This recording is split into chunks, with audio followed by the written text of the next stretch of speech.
마태복음 23장 1절에서 12절까지입니다. 오늘 모세의 자리에 앉아있도다. 너희가 모세의 자리에 앉아있도다. 근데 이거는 이제 서기관들과 바리새인들이 하신 말씀입니다. 마태복음 23장 2절 말씀 같이 읽겠습니다. 이르시기를 서기관들과 바리새인들이 모세의 자리에 앉아있나니, 모세의 자리에 앉아있나니 했는데 이게 무슨 말인가 이거죠. 모세의 자리에 앉아있었다. 예. 잠깐 기도하고 시작합시다. 위대하고 거룩한 주 안에 감사합니다. 하나님께서 은혜 주셔서 이 시간도 주의 말씀을 선포합니다. 선포되는 모든 말씀들이 참으로 성경의 영감 그대로 참으로 성도에게 잘 전달되게 해주십시오. 이 말씀이 귀에만 들리지 않고 마음에 전달되고 또 마음에 받아서 말씀을 흡수해서 정말 땅이 비를 흡수하듯이 이렇게 말씀을 마음에 받아서 그것들을 잘 또 드러낼 수 있도록 산출할 수 있도록 해주실 간구합니다. 전능자주 하나님께서 은혜 베풀어 주시옵소서. 말씀의 씨앗이 아버지 저희 안에 뿌려지는 그대로 아버지 또 그대로 선한 열매, 의의 열매, 빛의 열매, 성령의 열매들을 맺도록 도와주시옵소서. 전능자주 하나님 이 시간 참으로 주님 앞에 경배드리는 모든 혼들을 기억해 주시옵시고 하나님께서 복을 허락해 주시고 은혜를 넘치게 부어주십시오. 감사드립니다. 주의 성기도합니다. 아멘. 예, 오늘 이 시간은 주께서 서기관들과 바리새인들을 일컬어 모세의 자리에 앉아있도다라고 말씀하시면서 제자들에게 그들의 말과 행동의 다름, 그 말과 행동의 다른 걸 뭐라고 그러죠? 위선이라고 그러죠. 말과 행동의 다름, 즉 위선을 가르치셨습니다. 이 말은 칭찬입니까? 아니면 비난과 정죄입니까? 계속해서 주를 시험하고 그를 죽이려 모의하던 바리새인들과 서기관들 향해 주님은 여러 번 경고하셨습니다. 침례자 요한은 그들을 독사들의 세대라고 했습니다.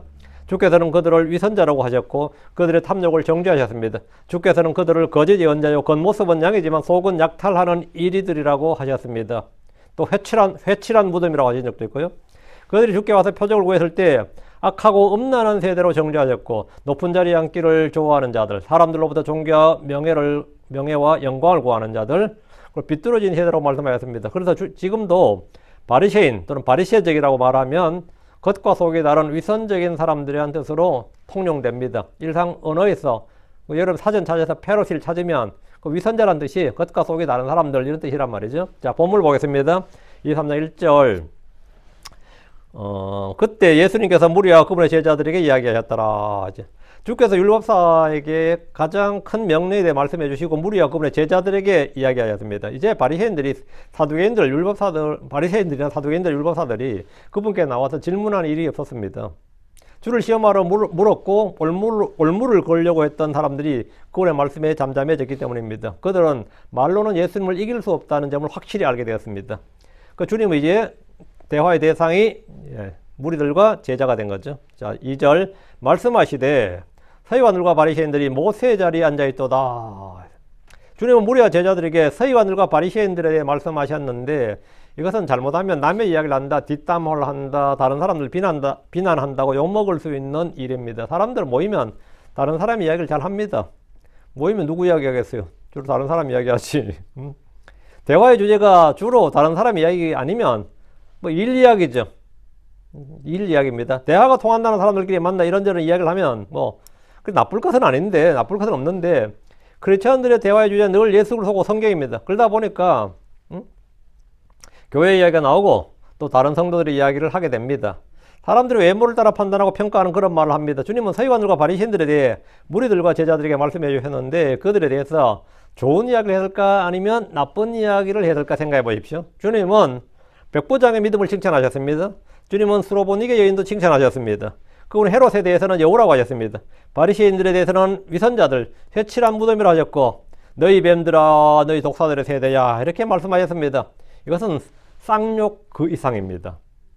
우리가 참 쌍욕을 하는데 그 쌍욕 그 이상이라고요. 지금 성전에서 무리들과 제자들 앞에서 그들에 대해서 하신 말씀은 서기관들과 바리새인들이 모세의 자리에 앉아있도다 했는데 칭찬 같아요, 욕 같아요? 여러분 생각이 딱 들었을 때 무리들은 지금 무슨 뜻으로 하시는 말씀인가? 서기관들과 바리새인들이 모세의 자리에 앉아있도다 이랬거든요. 이 말씀은 매우 절제되고 정화된 상식 있고 교양 있고 예의 바른 욕입니다. 상식 있고 교양 있는 욕이에요. 교양 있는 욕을 하는 것이 욕먹을 것 짓이 아니라 누구에게 욕을 하는가 그 대상이 중요합니다. 우리는 악을 악으로 욕설을 욕설로 갚지 말고 도리어 축복하라는 명령을 받았습니다. 성경은 더 큰 권능과 힘을 가진 천사들조차도 주 앞에서 그들을 대적하여 욕설로 비방하지 아니한다 이렇게 말합니다. 천사장 미가엘도 모세의 몸에 대해서 마귀와 다투며 논쟁할 때 감히 그에게 욕설로 비방하지 않았다. 이런 기록이 성경에 있습니다. 유다서에 있어요. 유다서 1장 9절에. 성도들은 분노할 수 있고 욕할 수 있지만 언제나 주의해야 됩니다. 주께서 서기관들과 바리새인들이 모세 자리에 앉아있도다 이렇게 말씀하신 것은 그들이 높은 자리, 지위, 권력, 명예를 좋아하고 사람들의 존경을 받으려 한다는 것을 알려주신 겁니다. 말씀해 주신 겁니다. 유대에서 모세는 민족적 영웅이고 율법의 수혜자고 하나님의 사람으로서 그 누구도 그의 권위에 도전할 수 없습니다. 유대에서 모세의 지위가 그래요. 유대인들은 하나님의 법, 하나님의 규례, 하나님의 말씀이라고 하지 않고 모세의 법, 모세의 규례, 모세의 말이라고 할 정도로 그 이름을 높였고 절대적 권위를 부여했습니다. 모세의 말 이퀄 뭐다? 하나님의 말씀이에요. 왜? 모세는 하나님의 말씀을 받아서 한 걸로 보니까 모세의 말이란 말이 뭐죠? 그냥 모세의 말이지. 그 말은 그 말이 아니에요. 모세의 말이지. 모세의 법이지. 그 말은 곧 하나님의 말씀이지. 하나님의 법이지. 이거 동격이었다. 모세가 하나님이란 말이 아니라 모세의 그 권위의 지위가 그게 모세의 말이 모세의 법, 모세의 말이 하나님의 말이에요. 그러니까 거의 뭐 이게 성력화되어 있다, 신성화되어 있다 그런 말이 있죠.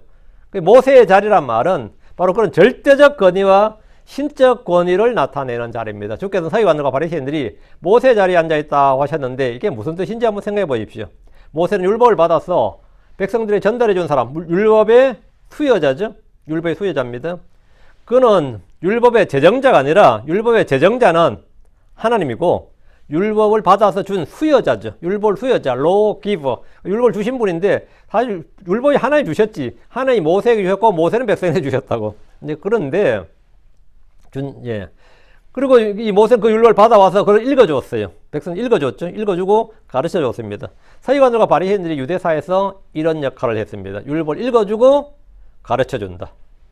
읽어주고 가르쳐 준다. 여기서 이제 이게 모세의 자리가 되는 거죠.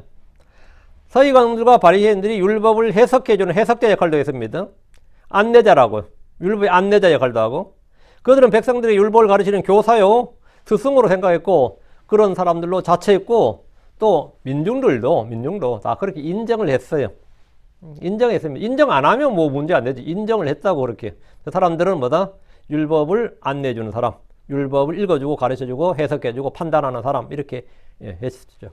유대인들이 이방인들 앞에서 그런 역할을 한다고 생각했습니다. 유대인들이 이방인들 앞에 가면 자기 유대 사회에서는 뭐 회당에서도 배우고 바리새인한테 배워야 되지만 제사장들한테 배워야 되지만 이방인들 앞에 가면 뭐가 되는 거죠? 내가 스승이지 당연히. 응? 로마서 2장 17절에서 20절에 보면 보라 내가 유대인이라 불리며 율법 안에 안주하며 또 내 하나님을 뽐내며 또 율법에서 가르침을 받아 그분의 뜻을 알고 더 뛰어난 것을 입증하며 또 너 스스로 눈먼 자들의 안내자여 어둠 속에 있는 자들의 빛으로 확신하며 어리석은 자들의 스승이요 악의들의 교사요 율법에 있는 지식의 틀과 진리의 틀을 갖춘 자라 확신하는도다. 유대인들은 어떤 사람다? 어떤 사람이라고? 눈먼 자들의 안내자, 어둠 속에 있는 자들의 빛으로 확신한다잖아요. 어리석은 자들의 스승, 악의들의 교사, 율법에 있는 지식의 틀과 진리의 틀을 갖춘 자라 확신한도다. 내가 유대인인데 이렇게. 이 한마디로 그들은 뭡니까? 율법 교사야. 이방인들 앞에서는 그래요. 뭐 자기들끼리는 아니지만 이방인들 앞에서는 유대인은 잘 졸지 자기들이 교사야. 응? 그들은 모세의 자리에 앉아 있다는 것을 모세의 자리에 앉아 있다는 것은 율법을 가르치는 자리에 앉아 있다는 뜻입니다. 본래 성경을 가르치는 이런 제사장들, 레위 사람들의 직무였지만 바벨론 포로기 이후로부터는 이 역할을 맡은 사람들이 바리새인들, 서기관들, 율법사들이었습니다. 성전이 불타 없어져 버리니까 이방 땅에 가니까 뭐 율법을 지킬 일이 없고 성전 제사를 드릴 일도 없고 희생물 드릴 일도 없고 제사장은 뭐든 다 실업자가 되어버린 거죠. 레위 사람들은 전부 다 아무것도 바벨론 포로 70년간은 아무것도 아닌 거예요. 더불어서 성전을 지을 때까지 또 이 성전 제사가 회복될 때까지 제사장들은 nothing이지 뭐 아무것도 아니죠. 역할이 없어져 버린 거예요. 성전이 불타 없어지면서 70년 동안 이 역할을 맡았던 사람, 그 레위 사람들이나 제사장들의 역할이 없어져 버렸고 바벨론에서는 회당 중심으로 모여서 사람들이 예배를 드리고 성경을 공부했기 때문입니다. 이런 포로기 이후에도 계속되었습니다. 포로기 이후에도 이제는 회당 중심이 됐단 말이죠. 회당을 중심으로 모이니까 이제 레위 사람 제사장들이 아니라 다른 성경을 가르치는 사람이 드러나게 된 거죠. 회당을 중심으로 모여서 함께 성경 읽고 기도하고 예배를 드리는 일이 율법 교육에 비해서 훨씬 더 효력이 있었습니다. 이 일에 가장 적극적인 그룹이 바리새인들이었습니다. 바리새인들이 이 일을 주도했다는 거죠. 바리새인들은 율법에 특별한 열정을 가진 사람들이었고 자주 기도하고 금식하고 선을 행했습니다. 덕분에 그들은 백성의 존경을 받았습니다. 존경을 받았어요. 우리가 뭐 복음서 하다 보니까 워낙 바리새인들을 나쁜 놈들로 보지만 실제 그 당시에 바리새인들은 백성의 상당한 존경을 받았어요. 그 영향력이 상당히 컸다는 거죠. 그들이 모세 자리에 앉아 있다는 것은 중보자 역할을 했다는 말입니다. 이게 뭔 말이냐? 모세는 하나님과 백성 사이의 중보자였습니다. 율법사들과 서기관들과 바리새인들은 주의 말씀과 법을 일러주고 그들을 위해 기도하는 일을 했는데 이 역시 제사장들의 직무죠. 제사장들의 직무였는데 이방인의 때가 되면서 바리새인들과 서기관들이 이 일을 했습니다. 그들이 모세 자리에 앉아 있다는 것은 백성의 목자였고 안내자의 자리 지위에 있었다는 말입니다. 모세가 백성의 목자이듯이 이들은 자기들이 목자고 안내자로 생각했습니다. 그들이 모세의 자리에 앉아 있다는 것은 통치자 역할을 했다는 말입니다. 모세는 여수론의 왕이었습니다. 그리고 통치자였어요. 예수님 당시 정치적으로는 헤롯이 왕이었고 빌라도가 총독이었지만 종교적으로는 일상의 삶에서는 뭐다? 바리새인들이 그들의 일상 삶을 지배하는 자들이었습니다. 재판도 뭐 웬만한 건 다 가부간의 판결도 다 이들이 해주고 그들은 율법의 수호자를 자처했습니다. 그들이 모세 자리에 앉아 있다는 것은 재판의 자리에 앉아 있었다 이 말입니다. 그 큰 형사상 사건은 왕이 하고 뭐 총독이 하겠지만 일상적인 웬만한 민사적인 재판이라든가 일상적인 율법에 관한 것들은 다 서기관들이나 율법사들이나 바리새인들이 그들한테 물어보고 그들의 판단에 따랐다 이 말이죠. 사람들이 율법에 대해 잘 모를 때마다 그들은 율법사들이나 바리새인들에게 가서 물었고 그들이 재판했습니다. 특히 조상들의 전통을 하나님의 계명으로 가르치면서 무엇은 해도 되고 무엇은 해도 안 된다 이런 식으로 재판을 한 겁니다. 이들은 스스로 모세의 제자들이라고 자처했습니다. 그래서 요한복음 9장 28절에 너는 그의 제자로다. 그러나 우리는 모세의 제자들이로다. 그러나 우리는 뭐다? 누구의 제자? 모세의 제자들이로다. 제자들이니라 이랬어요. 모세의 제자들임을 선언하는 이들은 모세와 같이 스스로 높아졌는데 이들은 지식의 열쇠를 가지고 있었기 때문입니다. 모세는 백성들에게 주를 아는 지식을 선포했지만 이들은 그들에게서 지식을 빼앗아 버렸습니다. 독점을 한 겁니다. 자, 3절로 갑니다. 그러므로 무엇이든지 그들이 너희에게 지키라고 명령하는 모든 것을 지키고 행하라. 그러나 그들의 행위를 따라 행하지는 말라. 이는 그들이 말만 하고 행하지는 아니하기 때문이라. 주께서는 바리새인들과 서기관들이 무엇이든 지키라고 명령하는 모든 것을 지키고 행하라고 하셨습니다. 이 말씀은 매우 중요한 말씀입니다. 주님은 바리새인들을 위선자라고 비난하시고 정죄하셨지만 그들이 가르치는 것에 대해서는 옳다고 인정하셨습니다. 그들이 선포하는 모세 율법은 하나님의 말씀이었기 때문입니다. 그게 바리새인이 옳다는 게 아니라 바리새인이 잘한다, 의롭다는 말이 아니라 바리새인들이 가르치는 주의 법은 뭐다? 옳다는 겁니다. 저 목사가 개판이야. 근데 그 목사가 선포하는 복음은 뭐다? 성경 제목은 옳은 아멘인 거죠. 응? 그건 아멘이에요. 그 사람은 개판이야. 근데 그 사람이 하는 성경 말씀은 뭐다? 옳다. 그거는 아멘이다. 그거는 지키고 행해야죠. 예. 그런데 이제 모세 율법을 전했다. 그럼 그들이 선포하는 모세 율법은 하나님의 말씀이다고. 그런데 이제 그들이 하는 100% 다 그래. 그건 아니죠. 왜? 그들은 모세 율법 외에 사람들의 전통, 장로들의 전통, 조상들의 전통을 막 사람들의 계명 이런 걸 막 주의 법처럼 가르쳤다면 그런 건 당연히 지키고 행하는 게 아닌데 이게 또 이 유대 사회라는 게 이게 그냥 그것만 되는 게 아니라 이 사회 자체가 그런 시스템이라고요. 그게 우리가 성경 말씀 아닌 것도 미국 법이 있고 캘리포니아 법이 있잖아요. 그럼 그것도 뭐죠? 지켜야 되는 거예요. 근데 유대 사회에서는 그 장로의 전통이 뭐가 되는 거죠? 사회 규례예요. 성경 말씀은 아닌데 사회 규례라고. 그럼 또 그것도 지켜야 되는 거지. 응? 왜? 유대 사회 시민이니까. 근데 이 고르반의 규례 같은 경우는 심각한 거죠. 고르반의 규례 같은 거는 어떻게 되느냐? 이 장로들의 전통이고 사람들의 명령들을 교로 가르치는데 하나님의 말씀과 어긋나는 거예요. 그래도 주님은 그들이 너에게 가르치라고 명령하는 모든 걸 지키고 행하라고 하셨습니다. 율법은 선한 겁니다.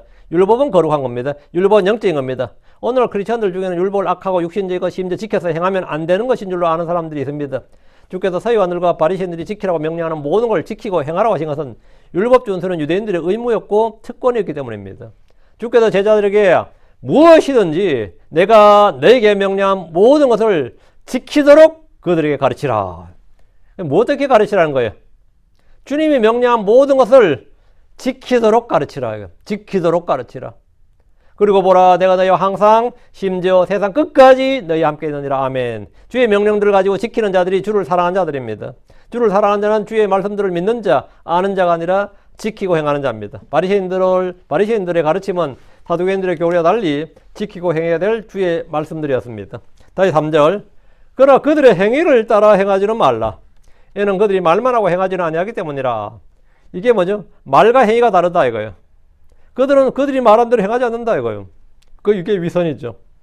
주께서는 그들이 말하는 것, 즉 주의 법을 말할 때는 모든 걸 지켜 행하되 그들의 행위를 본받지는 말라고 하셨는데 바리새인들, 서기관들, 율법사들은 그들 자신도 지키지 않고 행하지 않는 법을 말하고 가르쳤습니다. 오늘날 종교인들도 목사님들도 마찬가지죠. 성경 신자들이라고 자처하는 목사들도 똑같습니다. 강단에서 설교하는 것은 그냥 설교 시간에 하는 주의 말씀입니다. 그러나 강단에서 내려와서 일상에서 그들의 행위를 보면 자기가 말하고 가르치는 것, 설교한 것도 전혀 행하거나 지키지 않습니다. 설교단에서는 아무것도 염려하지 말라고 막 열변을 토하는데 자기는 온갖 걱정거리로 스트레스로 염려와 불안과 막 이래가지고 정신과 치료받는 것도 들어갑니다. 목사들 중에서 정신과 상담한 사람 굉장히 많아요. 정신적 스트레스가 너무 많아서. 양심적인 목사들은 내가 설교한 대로 살 수가 없다. 내가 가르친 대로 살지 않는다는 것도 엄청난 스트레스입니다. 나도 내가 설교한 대로 살지 못하는데 이거 계속 해도 되겠나. 훌륭한 목사지 그런 사람들은. 사도 바울은 말하기를 고린도서 4장 16절에 그러고 내가 너에게 간청하노니 너희는 나를 따른 자들이 되라. 고린도전서 11장 1절에 내가 그리스도를 따른 것과 똑같이 너희도 나를 따른 자들이 되라 했습니다. 사도 바울처럼 본이 되는 목자, 그런 성도들이 설교를 하고 교회 감독이나 즉 목자라면 굉장히 좋습니다. 너무 좋지. 빌립보 3장 17절에 형제들아 너희는 함께 나를 따른 자들이 되라. 또 너희가 우리를 본보기로 삼같이 그렇게 걷는 자들을 주목하라 했는데 또 이게 바울처럼 이렇게 말씀에 철저하고 성령을 따라 걷는 사람들은 성도들도 불편해요. 자기처럼 하라 그러면 힘들어요. 힘들어. 자수성가한 아버지 밑에 자식들이 다 고생이라 그러잖아요. 나처럼 달라 그러면 자기들이 힘들잖아. 근데 목사가 뒤에서 헛짓도 하고 하면 성도를 죄를 지어서 다 이해합니다. 그러고 저도 그런 적이 있습니다. 그러니까 어때요? 성도들이 편하지 아무래도. 아무래도 편하지. 욕하면서도 또 그 사람이 나아요 사실은. 욕하면서도 그 사람이 차라리 낫다니까. 그러니까 우리 교회 바울을 담임 목회자로 가룟 유다를 담임 목회자로 하면 다들 성도들은 가룟 유다 한테 표 던진다잖아요. 밖에 있을 때는 바울이지만 실제로 우리가 접할 때는 그게 아니란 말이지. 그 사도 바울은 자신이 그리스도를 따르는 사람, 신자의 본보기로서 자기를 따른 자들이라고 합니다. 그러나 바리새인들과 서기관들, 율법사들 중 그 누구도 그런 말을 할 수가 없습니다. 그들이 말만 할 줄 알았지 행위가 없었기 때문입니다. 주께서는 그들의 행위를 따라 행하지 말라고 하신 것은 그들이 율법을 듣고 말하고 가르칠 줄 알았지만 행하지 않았기 때문입니다. 이는 오늘날 우리도 마찬가지입니다. 크리스천들이 말로만 믿음, 사랑, 의, 긍휼을 외쳐댑니다. 교회 다니면 예수쟁이들은 그냥 말뿐이라고 그러죠. 그럼 오늘날 교회가 주로 욕먹는 이유 중에 하나가 이거죠. 저들은 말만 하지 행하지 않는다고. 나도 내 아는 사람들, 내 친척들 중에, 가족들 중에 크리스천들 많은데, 나하고 다른 거 하나도 없어. 나하고 다른 거 하나도 없어. 똑같으면서 말만 이러면서 욕하잖아요. 응? 요한일서 3장 18절에 나의 어린 자녀들아 우리가 말로써 또 혀로 사랑하지 말고 도리어 행함과 진실함으로 사랑하자. 행함과 진실함으로 사랑하자. 행함과. 사랑은 어떻게 한다? 행함으로. 그다음 진실함으로. 예배는 어떻게 드린다? 경배는 어떻게 드려요? 영과 진리로. 영과 진리로 경배드리고 기도는 몰란다? 믿음으로 하는 거예요. 믿음으로 기도하는 겁니다. 그러니까 구할 때는 믿음으로 구하고 경배는 영과 진리로 드리고 사랑은 어떻게 한다? 행함과 진실함으로. 행함과 진실함으로 사랑하자. 사랑은 말로 하는 것이 아니라 행함, 수고, 섬김, 희생, 일, 노동으로 하는 겁니다. 그게 노동을 하는 거예요. 그래서 심판상에서 불로 시험받는 것은 우리가 한 일들이지 우리가 한 말들이 아닙니다. 우리가 한 일들이에요. 고린도전서 4장 19, 20절에 그러나 내가 속히 너에게 가리니 만일 주께서 뜻하시면 우쭐대는 자들의 말이 아니라 권능을 알아보리라. 이는 하나님의 왕국은 말에 있지 아니하고 하나님의 왕국은 말에 있지 아니하고 오히려 권능에 있기 때문이라. 하나님의 말씀은 권능에 있다. 하나님의 왕국은 권능에 있다. 하나님의 왕국은 말에 있는 것이 아니라 권능에 있습니다. 우리가 사랑해도 그게 권능이 있어야지 사랑이지. 하나님의 왕국은 말에 있는 것이 아니라 권능에 있다. 4절입니다. 이는 그들이 무겁고 지기 힘든 짐들을 묶어 사람들 어깨 위에 두느니라. 그러나 그들은 그 짐들을 옮기려고 그들의 손가락 하나도 움직이지 않으려 하기 때문이니라. 얘는 그들이 무겁고 지게 힘든 짐들을 묶어서 사람들 얻기 위해 둔다. 서기관들과 바리새인들은 무겁고 지게 힘든 짐들을 묶어서 사람들 얻기 위해 둡니다. 그래 꼼짝 못하죠. 이게 뭔 말이냐면 모세 율법은 무거운 게 아닙니다. 주의 명령은 무겁지 않습니다. 주께서 말씀하시기를 이는 내 멍에는 쉽고 내 짐은 가볍기 때문이니라. 내 멍에는 쉽고 내 짐은 가볍기 때문이라. 그러니까 바리새인들이 얹어준 짐들은 뭐다? 주님의 멍에 주님의 짐이 아닌 거죠. 그렇죠? 그럼 뭐겠어요? 예, 사람들의 명령, 계명, 전통 이런 거였단 말이죠. 그분의 명령들은 무겁지 않다고 하셨어요. 자, 요한일서 5장 2절 3절 이로써 우리가 하나님의 자녀들을 사랑한 줄 아나니 우리가 하나님을 사랑하며 또 그분의 명령들을 지킬 때라. 이는 이것 곧 우리가 그분의 명령들을 지키는 것이 하나님을 사랑하는 것이기 때문이니 그분의 명령들은 무겁지 아니하니라. 그런데 바리새인들과 서기관들이 지어준 짐들은 무겁고 힘든 것들이었습니다. 무겁고 힘든 것들이었어요. 이는 주의 율법 외에 사람들이 만든 명령들을 교리로 가르쳤기 때문입니다. 초대교회 때 이방인들의 구원 문제로 율법을 지켜야 하는지 서로 다툰 적이 있었는데 예루살렘에서 사도들과 장로들이 함께 모여 이 문제를 논의할 때 베드로가 말했어요. 사도행전 15장 10절 그러므로 이제 너희는 어찌하여 하나님을 시험하여 우리 조상들이나 우리도 맬 수 없었던 멍에를 제자들의 목에 두려 하느냐. 우리 조상들이나 우리도 맬 수 없었던 멍에라 그랬어요. 우리 조상들 우리도 지킬 수 없었던 율법들이다. 거의 구전율법이란 거죠. 이게 거의 전통이란 건데 이건 우리도 지킬 수 없었다 이거. 우리도 질 수 없었다 이거. 바리새인들은 이방인들이 복을 듣고 구원받자 그들에게 모세의 관례대로 할례를 행하고 율법을 지켜야 한다고 했습니다. 그런데 여기서 베드로는 율법을 일컬어 우리 조상들이나 우리도 맬 수 없었던 멍에라 합니다. 이 멍에는 바로 사람들의 명령들, 장로들의 전통이었습니다. 그들은 수천 개의 이런 명령들을 교리로 가르쳤습니다. 이제 신약에서 이런 명령들조차도 왕가의 법, 그리스도의 법으로 모두 성취되었습니다. 바리새인들은 자기들도 지기 싫어하고 치지 않는 무거운 짐들을 사람들의 어깨에 두었습니다. 그러나 그들은 그 짐을 함께 지지 않았습니다. 그들은 그들의 손가락 하나도 움직이려 하지 않았습니다. 그러나 우리 주님은 우리의 일, 우리의 사정, 우리의 염려를 다 내게 맡기라고 하셨습니다. 너희 사정을 주께 맡겨라. 너희 짐들을 주께 던져 맡기라. 너희 일들을 주께 맡겨라. 맡기라. 내게 맡기라고. 주께서 우리의 짐을 주님 위로 던지라고 하셨습니다. 우리 주께서 내게로 오라 수고하고 무거운 짐을 진 너희 모든 자들이여 그리하면 내가 너희에게 쉼을 주리라 했습니다. 바리새인들은 그 짐들을 지우긴 했지만 그 짐들을 옮기려고 그들의 손가락 하나도 움직이려 하지 않았다는 것은 율법의 실천에는 1도 관심이 없었다. 이거. 율법을 가르치고 말하고 강론하고 뭐 토론하고 변론하고 이런 건 잘하는데 그 일을 실행하고 지키고 행하는 데는 뭐다? 요만큼도 관심이 없었다. 1도 관심이 없었다. 이거. 손가락 하나도 움직이려 하지 않았다. 그러니까 나는 율법을 행하는 데는 관심이 없다. 이거. 나는 성경 지식에는 뭐 어쩌고 저쩌고 하는데 그 말씀을 행하는 데는 요만큼도 관심이 없다 이거예요. 그게 4절 말씀이에요. 그러나 그들은 그 짐들을 옮기려고 그들의 손가락 하나도 움직이지 않으려 하기 때문이라. 우리도 마찬가지죠.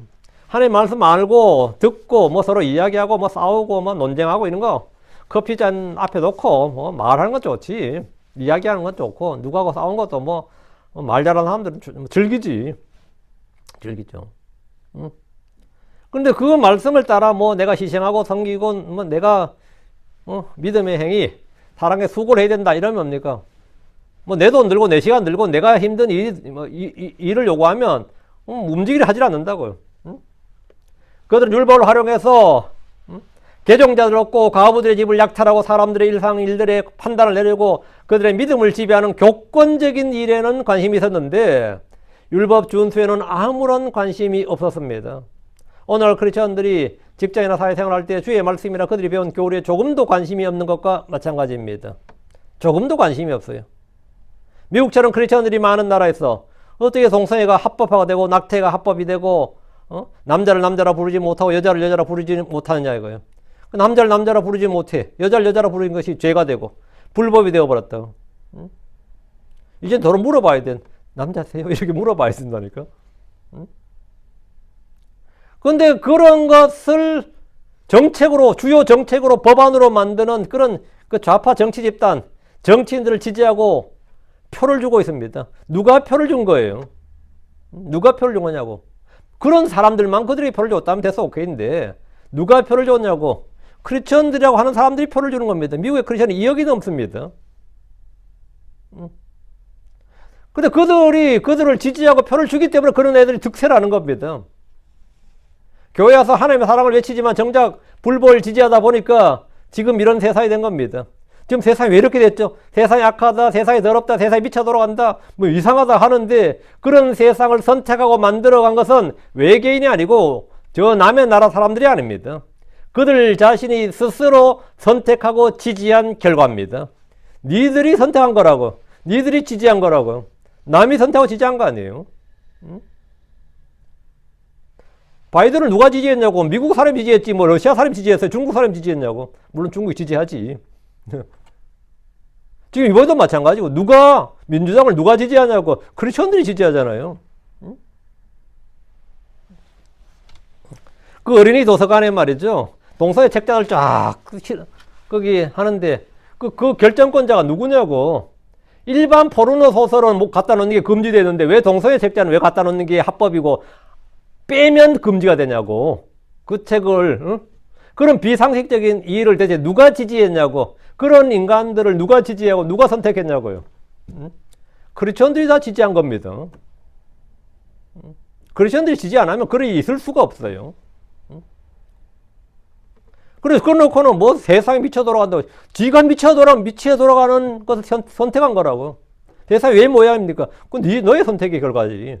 남의 이야기할 필요 없어요. 내가 선택한 결과입니다. 내가 선택.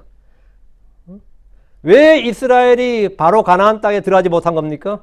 그들이 선택한 거예요. 우리가 못 들어간다잖아요. 우리가 못 들어간다고 선택한 건 누구냐? 10명의 정탐꾼과 그들의 동조한 모든 사람들이지. 그러니까 우리 같은 사람은 뭡니까? 극소수 2명의 정탐꾼 그리고 모세와 같은 사람들 같은 그 정도의 사람들인데 우리는 그들과 함께 그 미친놈들하고 40년을 같이 광야를 같이 고생해야 돼. 여호수아가 무슨 죄가 있고 갈렙이 무슨 죄가 있어서 그 미친놈들하고 40년을 같이 광야를 다시 38년을 더 돌아야 되냐고요. 내가 갈렙이 뭔 죄가 있어? 여호수아가 뭔 죄가 있어서? 왜? 이놈들이 그걸 선택하는 바람에 갈렙은 그냥 갈 수 있었던 땅을 38년간 광야를 돌잖아요. 우리가 꼭 그 꼴이야. 이놈들한테 깨어가지고 뭡니까? 이 미친 세상에 지금 주님 오실 때까지 같이 살고 있어야 된다고. 5절입니다. 5절. 제가 이런 거 이야기할 때마다 막 조회수가 뚝뚝 떨어진다 그러면 5절입니다. 그러나 그들은 사람들에게 보이기 위해 그들 자신의 모든 행위를 하느니라. 그들은 그들의 성구함에 폭을 넓게 만들고 그들 자신의 옷단을 크게 하느니라. 바리새인들의 이런 행위에 대해서는 마태복음 6장 그 산상순에 잘 나와 있습니다. 그들은 하나님보다 사람을 더 의식하고 하나님 앞에 자신을 보이는 것보다 사람들에게 자신을 보이려고 했습니다. 마태복음 6장 1절 요거면 나오죠. 구제를 할 때도 사람들에게 보이려고 구제를 해요. 구제를 할 때도, 기도를 할 때도, 금식을 할 때도 다 그래요. 마태복음 6장 2절 그러므로 너희는 너희의 구제를 위선자들이 사람들로부터 영광을 얻으려고 회당과 거리에서 하는 것처럼 내 앞에서 나팔을 불지 말라. 내 앞에 나팔을 불지 말라. 그러므로 너는 너희의 구제를 위선자들이 사람들로부터 영광을 얻으려고 회당과 거리에서 하는 것처럼. 회당과 거리에서 왜 하느냐 이거죠. 은밀히 안 하고 회당과 거리에서 하는데 사람들로부터 영광을 얻으려고 한다 이거죠. 이런 은밀히 하나님 앞에서 해야 됩니다. 오른손이 하는 것을 왼손이 모르게 됩니다. 그들은 기도할 때 사람들이 보이려고 회당들 안에서 또 거리 모퉁에서 서서 기도하기를 좋아했습니다. 잘 보이는 데서 해야지. 뭘 해도 사람들에게 보이는 것이 중요했습니다. 크리스천들 중에도 뭘 해도 사람들에게 보이고 인정받고 칭찬받으려는 사람들이 있습니다. 내가 뭘 했는데 인정해주지 않으면 불평하거나 분노합니다. 그래서 교회에 뭐 수박 하나 갖다 놔도 그걸 딱 찍어가지고 단톡방에 올려요. 수박 갖다 놨습니다. 이렇게. 모든 사람들이 알라 이거. 내가 갖다 놨다는 거 알라 이거지. 응? 아니, 뭐, 다른 사람, 더 하는 사람도 아무도 안 하는데, 꼭 그런 사람은 어느 교회나 어느 모임이나 다 있습니다. 어? 집에 쓰지 못한 거 갖다 놓고 너 사진 찍어서 올려요. 응? 내가 갖다 놨다고. 전부 다 뭐, 필요한 분 잘 사용하시기 바랍니다. 이러면서는, 이 은밀히 하는 법을 몰라. 하여튼 나팔을 불어야 돼. 나팔을 불어야지, 그렇지 않으면 이게 뭐, 요즘 같은 시대에, 요즘 같은 PR 시대에, 그죠? 누가 나를 알아줘. 내가 스스로 자신을 보여야지. 내가 뭘 했는데 인정해주지 않으면 불평하라 분노가 일어나요. 불평하라 분노가 일어납니다. 위선자들의 특징이고 육신에 속한 사람들입니다. 그러나 그들은 사람들에게 보이기 위해 그들 자신의 모든 행위를 하느니라 했죠. 이 바리새인이나 서기관들, 율법들 다 마찬가지인데 그들은 사람들에게 보이기 위해서 한다 이거예요. 그래서 오늘날 미국도 이거는 잘 활용하지. 사람들은 이게 본성이기 때문에 적극적으로 뭐 합니까? 보여주지. 당신이 하면 당신의 이름으로 여기를 뭐 하겠습니다. 간판도 당신 이름을 걸겠습니다. 뭐 그 건물을 지어도 당신 이름으로, 거리를 만들어도 당신 이름으로. 그러니까 이제 기부도 하고 뭘 하지. 그걸 적극적으로 그렇게 활용을 하고 받는 사람들도 이제 그걸 인정을 해야지 받을 수 있잖아요. 이거 본성을 잘 활용해야 돼. 자꾸 성경적으로 그렇게 하지 마시고 그러면 안 해, 아무도. 그래도 뭐, 건물은 지어야 되고, 교회도 건물 하나 늘리려고 그러는데, 누가 돈 내야 될 거 아니에요. 그러면 여기다 뭐, 피터 홀, 이렇게. 어때요? 피터 교육관, 뭐 어때? 이런 식으로 하는 건 찰스 교육관, 찰스가 냈다 이거야. 그렇게라도 해야지, 뭐 할 거 아니에요. 왜 그들의 관심이 뭐다? 예. 자신의 모든 행위를 보인다는 거. 당시 서기관들과 바리새인들이 이랬다는 거예요. 그들은 요한의 선포에도 회개하지 않았고 침례도 받지 않았고 그의 증을 믿지 않았습니다. 그들의 관심은 자기들의 종교적 열성을 사람들이 보여주고 자랑하는 것, 그리고 칭찬과 인정을 받는 것이었습니다. 자, 5절. 그들은 그들의 성구함의 폭을 넓게 만들고 그들 자신의 옷단을 크게 하느니라. 성구함은 성경 구절들을 적어서 넣는 함으로 팔에 묶거나 머리에 달고 모자를 썼습니다. 이거 여러분 인터넷 검색하면 탁 나와요. 지금 팔기도 합니다. 미국서도 팔아요. 성구함, 아마존에 팝니다. 성구함. 성구함에다가 이제 성경 구절 집어넣고 이마에 딱 한 다음에 모자 쓰죠. 그렇게 하거나 아니면 팔에 주로 많이 하더라고요. 팔에. 옷을 입으면 되니까요. 썼는데 이건 왜 그러냐면 신명기 6장 8절, 11장 18절에 따른 겁니다. 신명기 6장 8절에 또 너는 그것들을 내 손에 메어 표적으로 삼으며 내 눈 사이에 두어 이마에 표로 삼을지니라. 이 말씀. 이걸 문자적으로 해석한 거죠. 신명기 11장 18절. 그러므로 너희는 나의 이 말들을 너희 마음과 너희 혼에 두고 또 그것들을 너희 손에 메어 표적으로 삼고 너희 눈 사이에 붙여 이마에 표로 삼을지니라. 여기 보면 너희 마음과 너희 혼에 두고 이거는 안 보이잖아요.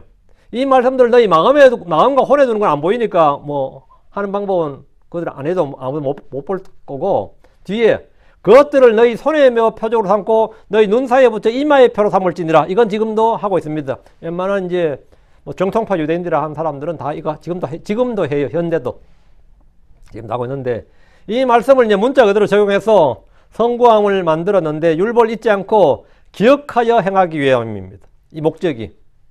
그런데 이것은 차츰 자기 자신의 믿음과 종교적 열정과 경건을 과시할 목적으로 변질되었고 어떤 이들은 몸에 달고 다니는 부적처럼 되었습니다.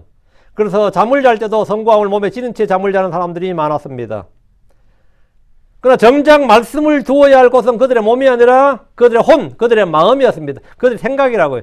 주의 말씀은 마음에 담아두고 그것을 입에 두고 눈에서 떠나지 않게 해야 됩니다. 신명기 6장 6절에 신명기 6장 6절 이날 내가 내게 명령하는 이 말씀들을 내 마음속에 두라 했습니다. 손에 묶고 이마에 묶는 것도 다 마음에 두기 위한 것이죠. 궁극적인 처소는 어떻게 되는 거죠? 말씀이 있어야 될 것은 마음이지. 욥기는 그분의 말씀을 마음에 쌓아두라고 합니다. 다윗은 주의 말씀을 마음속에 내 마음속에 숨겼다고 했습니다. 주의 말씀이 있어야 할 것은 성전이나 해당 건물이 아니라 내 마음속에 됩니다. 성구함의 크기나 재질 그 속에 든 성경 구절이 얼마나 많은지가 중요한 것이 아닙니다. 나는 성경 구절 많이 집어넣고 다닌다고 막 성구함 크게 만들고 또 재질에 막 금으로 만들고 이러면 어때요? 되게 거룩해 보입니까? 사람들이 보이려고 그러다 보니까 당연히 이제 이 재질도 막 달라지는 거죠. 그들 자신의 옷단을 크게 하느니라. 옷단을 크게 한다는 것은 이제 옷수리라고 하기도 하는데 민수기 15장 38절, 신명기 20장 12절의 말씀에 따라 청색 실로 짜는 겁니다. 너는 내 몸을 넘는 데서는 내 의복에 내 귀에 술을 만들지니라. 근데 바리새인들과 서기관들은 긴 옷을 입고 다니는 것과 옷단을 넓히는 걸 좋아했는데 이는 사람들에게 잘 보이기 위해서입니다. 거의 모든 종교인들을 보면 그들의 복장이 있습니다. 사제들은 사제복이 있고 성녀들은 성복이 있고 랍비들은 그들만이 입는 옷이 있는데 옷만 보고도 그 사람의 종교에 종사하는 사람인지 아닌지 알 수 있습니다. 성경에도 제사장들의 의복이 따로 있습니다. 제사장 복장 규례가 있는 거죠.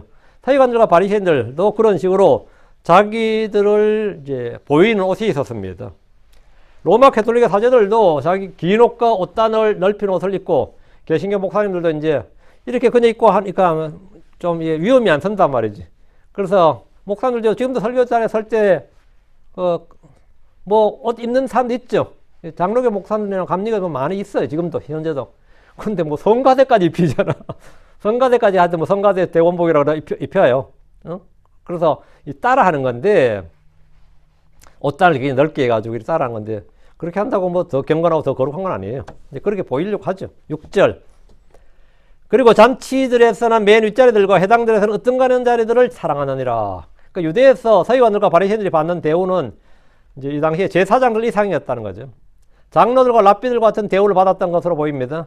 캐톨릭 국가에서 사제들이 받는 대우가 주교, 뭐 추기경 이런 사람이 받는 대우는 지역의 관리들, 지역의 그 시장이나 뭐 이런 지역의 관료들, 부자들 이상의 대우를 받습니다. 중요 행사에 참석한 그 주교들과 성녀들이 높은 자리에 앉도록 대우받는 예가 많습니다. 유대에서 서기관들과 바리새인들은 연회에 참석하면 기빈대접을 받았는데 그들은 그런 것을 좋아했다는 겁니다. 아이고, 바리새인이 오셨다 이거. 야, 서기관님이 오셨다. 율법사가 오셨다. 그러면 그냥 맨 앞자리로 가는 거고 제일 윗자리로 가는 거죠.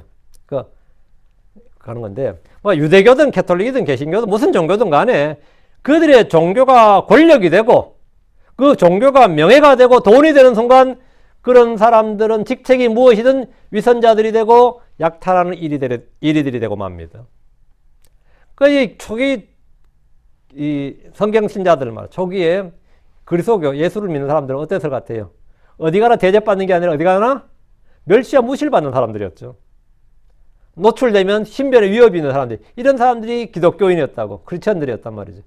그러다 이제 어느덧 세월이 흘러서 이제 크리스천들이 세력화가 되고 정치화가 되고 예, 집단 조직화가 되고 말이죠. 이러면서 이제 유명한 목사님들은 뭡니까? 정치인들을 막 만나기 시작하고 이래야 되는 거죠. 이렇게 될 때부터 이렇게 되면 뭐가 되느냐 이거예요. 이렇게 되면 뭐가 되느냐. 예. 위선자들이 되고 약탈하는 이리들이 되고 이제 세속주의가 되는 거죠. 더러운 이익을 위해서 일하는 게 되는 거죠. 예. 목자들은 기본적으로 성경적인 목자, 성경적인 크리스천들은 세상으로부터 뭘 받는다?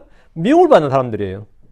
세상으로부터 멸시를 받는 사람들. 바울도 그렇게 멸시를 받았고, 뭐 예수님 물론이고 다 그렇게 멸시를 받는 사람, 욕을 먹는 사람들이고, 이런 사람들이 크리스천들입니다.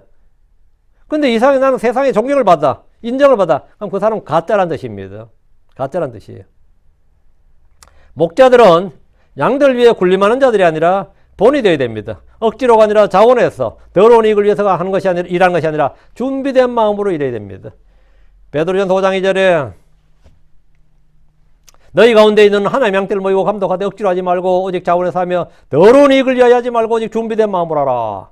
특히 목자들은 더러운 이익에 빠지지 않아야 된다. 더러운 이익에 빠지지 않아야 된다. 그러니까 하여튼 이 돈에 계속 이제 민감하게 되면 뭐 없어, 이게 소위 말해 영역이 떨어진다. 이건 확실합니다. 그게 신경 자체를 안 써야지. 거기 뭐 신경 쓰기 시작하면, 그래서 저도 집에서 이거 돈에 대해 일체 신경을 안 쓰는데, 제대로 내가 집이 돌아가고 있는지 모르겠네. 집이 제대로 돌아가고 있는지. 이 독립신뢰기 목회자들, 이 독립신뢰교를 보면 말이죠. 하나님으로부터 이 목자로 부르심을 받은 적이 전혀 없는, 하나님의 콜링을 받은 적이 없어요. 목자로 부르심을 받은 적이 전혀 없는 사람들이 성경을 좀 배웠다, 나도 좀 안다는 지적 우월감에서 목회를 하는 분들이 수두룩합니다. 그리고 은퇴 후의 삶과 노후를 위해서 목회를 하는 애들도 있어요. 이들에게는 섬김이나 희생을 기대한다는 것은 사실 요원한 일입니다. 그건 진짜 요원한 일이에요. 7절입니다. 그리고 시장에서 인사받는 것과 사람들로부터 랍비어 불리는 것을 사랑하느니라. 주님께서 지금 바리새인 서기관들에 대해서 뭐 적나라하게 지금 말씀하고 계시는데, 서기관들과 바리새인들은 회당에 가든 연회에 가든 시장에 가든 어느 행사에 가든 높은 자리에 앉는 것을 사랑하고 인사받는 걸 사랑하고 랍비어 불리는 걸 사랑합니다. 랍비는 유대교에서 목사의 직분을 받은 사람들로서 뜻이 뭐죠? 랍비 뜻이 메스터예요. 스승입니다. 스승, 선생. 이 말은 당시 서기관들과 바리새인들에게만 해당되는 말이 아니라 오늘날 기독교에도 그대로 적용될 수 있는 말입니다. 교회에서도 형제들 중에서는 꼭 장로님, 집사님, 권사님, 전도사님 이런 직책으로 불러주기를 원하는 분들이 있습니다. 그런 분들에게 형제님, 자매님 부르면 불쾌해합니다. 불쾌해요. 목사님이라고 부르지 않고 형제님하고 부르면 벌컥 화를 내는 분들도 있습니다. 이 맘 먹네, 날 무시하네 이런 생각을 하는 사람도 있고, 내가 집사 달았는데 집사님하고 부르고 자매님하고 부르면 열받아. 특히 뭐 한 권사쯤 되면 그렇지. 내가 권사 달기 위해서 다닌 교회 연수가 얼마고, 그저 바친 돈이 얼만데. 아니, 내가 권사 됐는데 계속 자매님 하면 열받아, 안 받아? 응? 그 나이 든 장로님한테, 형제님 해봐. 열받아요, 안 받아요? 응? 응? 그런 분들은 교회 밖에서 불신자들에게도 목사님, 장로님, 뭐 집사님 이런 소리 들으려고 그래요. 타이틀로 불리는 걸 좋아한다고. 이게 지금 라삐어 불리는 것을 사랑하느니라. 라삐어 이건 라바이 8절. 그러나 너희는 라삐라 불리지 말라. 이는 너희의 선생은 한 분 그리스도이기 때문이라. 그리고 너희는 모두 형제들이니라. 주님은 제자들과 무리에게 너희는 라삐라 불리지 말라고 하셨어요. 성경 잘 읽어야 됩니다. 너희는 누구를 라삐라 부르지 말라는 게 아니고 너희가 라삐라 불리지 말라고요. 우리는 라삐라 불려서는 안 된다. 우리는 라삐라 불릴 게 아니다 이거죠. 왜? 너희는 다 형제다. 우리의 선생은, 우리의 스승은 다 그리스도라 이거죠. 나다나엘은 예수를 만났을 때 그분을 라삐오라고 불렀습니다. 예수님은 뭐? 라삐오라고 불렀어요. 니고데모는 밤에 예수님을 찾아서 라삐오라고 불렀습니다. 요한의 제자들은 요한에게 라삐오라고 불렀습니다. 라삐오라고 불렀어요. 여기서 라삐는 번역하면 선생님, 메스터란 뜻인데 요한과 안드레가 주님을 쫓아가며 그분을 라삐오라고 불렀습니다. 그런데 주님은 제자들에게 랍비라고 불리지 말라고. 베드로든 요한이든 안드레든 야고보든 너희들은 랍비라 불리지 말라고요. 누가 베드로한테 랍비요 그럼 베드로가 난 나를 랍비라 부르지 말라고. 그냥 형제라 불러라 이거예요. 랍비라 불리지 말라는 겁니다. 랍비는 율법에서 부여한 직분인 제사장이 아닙니다. 그렇다고 랍비가 예언자도 아니에요. 랍비는 뛰어난 선생, 어떤 분야에 정통한 대가, 능통한 학자나 전문가를 일컫는 말이었습니다. 특별히 유대 율법에 능한 사람들, 율법을 해석하고 가르칠 수 있는 사람들을 이제 랍비라 불렀습니다. 사람들 율법에 능통한 사람들을 랍비라 부르는 것이 잘못이냐? 잘못이에요? 주 예수님께서 그들을 랍비라 부르지 말라는 것이 아니고 너희들이 랍비라 불리지 말라는 겁니다. 그 말은 뭐냐? 겸손하라는 겁니다. 자기를 낮추라는 말입니다. 그 사도들에게 너희는 겸손하고 나 사도야 사도. 나 예수님 따라다니는 직계 제자 사도라니까 다른 사람하고 비슷하게 두지 말라고. 나 사도야 사도. 사실 랍비라 불러도 좀 양이 안 차지. 이런 식으로 자기를 높이지 말라는 겁니다. 사람들에게 인정받고 높임받고 영광을 받으려고 하지 말라고.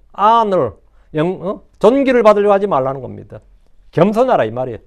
지금 말로 하면 사람들로부터 목사님은 뭐 성경 해석의 천재입니다. 가장 탁월한 성경 교사입니다. 설교의 대가십니다. 이 분야의 독보적인 분입니다. 진정한 학자입니다. 뭐 이러면 어떻게 된대요? 이 시대 최고의 성경 강해자고 스승입니다. 그러면 기분 좋아요, 안 좋아요? 그런 칭찬 받으면 목사님 말씀 들으면 정말 너무 좋아요. 그러면 사람인지라 다 기분 좋죠. 들뜨죠. 뭐 천재는 무슨 천재? 다 그렇게 칭찬이나 높임을 받지 말라고요. 예전에 제가 다니던 이 교회에서 성경 사경을 했거든요. 핵심 성경 사경이라고 그런 걸 했는데 미국의 어떤 목사님을 초청해서 그분이 오셨는데 그분은 그 교회에서 킹제임스 성경의 권위자, 성경 해석의 1인자, 천재로 인정받는 그런 목사님이었어요. 근데 그냥 뭐 천재가 아니라 이 세계에서 제1인자로 그렇게 그 교회 사람들 다 그렇게 인정했어요. 그분이 설교하러 입장하는데 성도들이 일어나서 당신은 우리의 영원한 성경 스승입니다. 그 노래를 불렀다니까. 근데 나도 일어나서 부르는데 이게 누구 아이디어인지 몰라도 그 장면에서 몇몇 형제들이 굉장히 당황스러웠고 저도 어느 미친놈이 이따위를 걸 준비했나 이런 생각을 했어요. 어느 미친 인간이 이런 노래를 준비한 거야. 그거 진짜 황당하더라고요. 그게 굉장히 성경대로라는 교회였는데 이게 뭐한 짓이냐 이거야. 아마 그 설교로 앞으로 나왔던 그 목사가 더 당황했을 것 같아요. 그 노래를 들으면서 들어와야 됐잖아. 얼마나 황망했을까. 사람을 당황시켜버린 거지. 우리는 양떼를 모이고 감독하는 장로들을 존경하고 그들의 수고에 대해서 주께서 복주시고 갚아주시도록 기도합니다. 그러나 그들을 랍비, 즉 권위자, 대가, 스승으로 부르지 않고 그렇게 불려서는 안 됩니다. 내가 그렇게 불려서는 안 됩니다. 그러나 너희는 랍비라 불리지 말라 합니다. 랍비라 불리지 말라. 이 말씀은 겸손에 대한 가르침이에요. 사도들에게 너희는 제자들은 이렇게 겸손을 가르치는 거야. 너희는 자신을 낮추라고. 자신들을 형제들 위로 높이지 말고 높임 받지 말라는 겁니다. 그러다 이는 너희의 선생은 한 분 곧 그리스도이시기 때문이라. 그리고 너희는 모두 형제들이니라. 너희는 모두 형제들이니라. 우리가 랍비가 아니고 대가가 아닙니다. 우리는 모두 형제들입니다. 베드로는 사도 바울을 우리 형제 바울이라고 했습니다. 주님조차도 우리 형제입니다. 우리는 모두 형제들입니다. 우리의 성경교사, 스승, 대가는 주 예수 그리스도 한 분입니다. 해석은 주께서 한 것이기 때문입니다. 물론 교회에 장로도 있고 교사도 있고 부흥사도 있고 다 있어요. 그건 직책이지. 이 랍비라 불리지 말라 이 말이 뭔 말인지 알겠죠? 직책을 유대교에서 그럼 회당에 랍비라 부르지 뭐라 불러요? 우리가 랍비라 부르지 뭐라 부르고 이맘을 이맘이라 부르고 중을 중이라 부르지. 그건 그냥 그들의 타이틀이 그거지. 높이지 말라고요. 진짜 대가로 이렇게 높이지 말라는 겁니다. 내가 그렇게 불리지 말라고. 그 베드로 평생 또 랍비라 불리지 않았습니다. 나 장로는 이렇게 불렸고 나 형제 이렇게 형제 장로로 불렸는 적이 있는데 베드로 자기 편지에 썼죠. 자기를 장로로 불렀지. 나이가 들었으니까. 요한도 마찬가지고. 그렇지만 한 번도 랍비라고 불리지 않았다 이거죠. 어떤 사도도 랍비라 불리지 않았습니다. 9절. 그리고 땅에 있는 자를 너희 아버지라 부르지 말라. 이는 너희 아버지는 한 분 곧 하늘에 계신 분이시기 때문이라. 크리스천들이 조선시대 홍길동이도 아닌데 아버지라 부르지. 그럼 아버지를 뭐라 불러요? 아버지라 부르지. 우리는 결혼하면 배우자의 아버지도 아버지라 부릅니다. 친구 집에 가면 친구 아버지도 아버님이라 불러요. 주께서 말씀하신 것은 종교 지도자들, 즉 목자들에 관한 겁니다. 가톨릭 교인들은 그들의 사제들을 아버지라 부릅니다. father하고 부르대요. 예, 그렇게 부르더라고요. 신부라잖아요. 그 부자가 뭐죠? 아버지 부자입니다. 뭔 아버지야? 그렇게 아버지라 부르지 말라고. 주께서는 제사장, 서기관, 율법사, 바리새인들은 물론이고 그 누구를 아버지라 부르지 말라는 겁니다. 아버지라 부르지 말라. 우리를 낳으신 아버지는 하늘에 계신 하나님 뿐입니다. 10절. 또한 너희는 주인들이라 불리지 말라. 이는 너희 주인은 한 분 곧 그리스도시기 때문이라. 10절이 여기 보면 너희가 이 주인들에 대한 부분이 이게 메스터거든요. 근데 요 앞에 랍비가 나왔죠. 랍비가 스승이라 그랬죠. 근데 여기를 또 스승이라 해버리면 8절하고 중복돼 버리죠. 여기서 이 메스란 단어는 뜻이 두 가지예요. 스승 아니면 스승 선생이라든지 아니면 주인이란 뜻입니다. 성경의 용례로 얘는 그냥 주인이죠. 그러니까 앞에 8절에 나왔으니까. 또한 너희는 주인들이라 불리지 말라. 이는 너희 주인은 한 분 곧 그리스도시기 때문이라. 근데 이제 이거를 요 부분은 메터는 번역본마다 다 다릅니다. 주께서는 제자들이 랍비라 불리지 말라 했고, 랍비라 불리지 말라 이 말은 뭐죠? 스승, 선생이라 불리지 말라. 또는 아버지라 불리지 말라. 다음 주인이라 불리지 말라 한 거죠. 왜? 형제들보다 높임받지 말라는 말입니다. 우리는 누구의 믿음을 지배하는 자, 그들의 혼을 주관하는 자가 아니다 이거예요. 우리는 그를 섬기는 자고 돕는 자지. 그래서 주인이라 불리지 말라는 거예요. 이게 메시지 주인이 확실하죠? 우리는 다른 사람을 나보다 낮게 하게 됩니다. 그리스도가 우리의 주인이시고 주이십니다. 근데 원어적 의미를 살려서 이걸 너희는 지도자들아 불리지 말라 이렇게 하는 번역본 좀 있고요.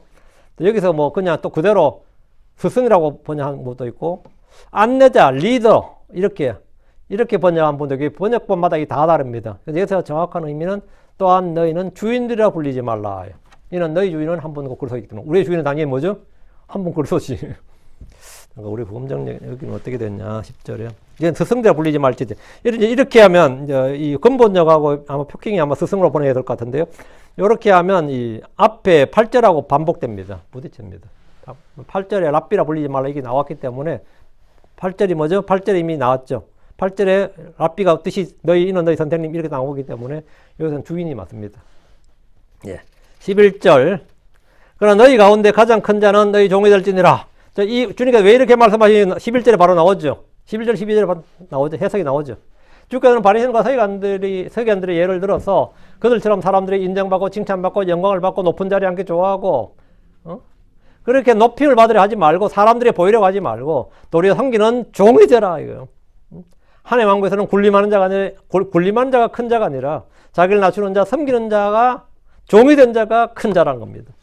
12절. 그리고 누구든지 자기를 높이는 자는 낮아지고 자기를 낮추는 자는 높아지리라. 어디서? 언제? 하나님의 왕국에서, 하늘의 왕국에서 말이죠. 주님은 제자들의 여러 차례 이 진리를 말씀해 주셨습니다. 크리스천이 되면 세상과 다른 관점, 다른 목표, 다른 가치관을 가져야 됩니다. 사람들이 하는 것과 다르게, 세상과 하는 것과 뭔가 다르게 해야 된다고, 반대로 해야 된다 이 말이에요. 삶의 방식이 바뀌어야 된다는 겁니다. 자기를 높이는 자는 낮아집니다. 자기를 낮추는 자는 높아집니다. 세상에서는 물론 자기를 높이는 자가 높아지고 자금 겸손히 자기를 낮췄더니 정말 사람들이 나를 아무것도 아닌 걸 알고 진짜 멸치하더라. 물론 이렇게 되겠죠. 근데 우리는 지금 이 세상에 살지만 이 세상에 속한 사람들이 아니고 이 세상 삶의 방식이 아니라 하늘에 속한 삶의 방식을 따라 살아야 됩니다. 주께서는 겸손한 자에게 더 많은 은혜를 주시고 때가 되면 그를 높이시기 때문입니다. 이게 바로 주님께서 서기관들과 바리새인들이 모세 자리에 앉아서 지금 그렇게 높임을 받고 영광을 받고 뭐 자기들이 뭔가 다 하는 스승이 되고 안내자가 되고 가르치는 자가 되고 지도자가 되고 뭐 그들이 주인이 되고 이렇게 하지만 너희는 뭐다? 그러나 너희는 뭐라? 예, 너희 종이 될지 가장 큰 자는 너희 종이 될지니라. 그러나 너희는 말이죠. 그렇게 하지 말라. 이 이야기가 지금 오늘 본문입니다. 우리는 이 말씀에 따라서 주의 말씀에 따라서 사는 사람들이지. 내 생각도 필요 없고 다른 사람의 생각도 필요 없어요. 전문가들의 의견도 필요 없고 이 세상 순리도 필요 없고 오직 기록된 말씀이 우리의 삶의 기준이고 원칙입니다. 이 말씀에 따라서 주님께서 하지 말라, 불리지 말라 하면 그렇게 무엇보다 딱 이제 결론은 11절, 12절입니다. 오늘 여기까지 하고 기도합니다.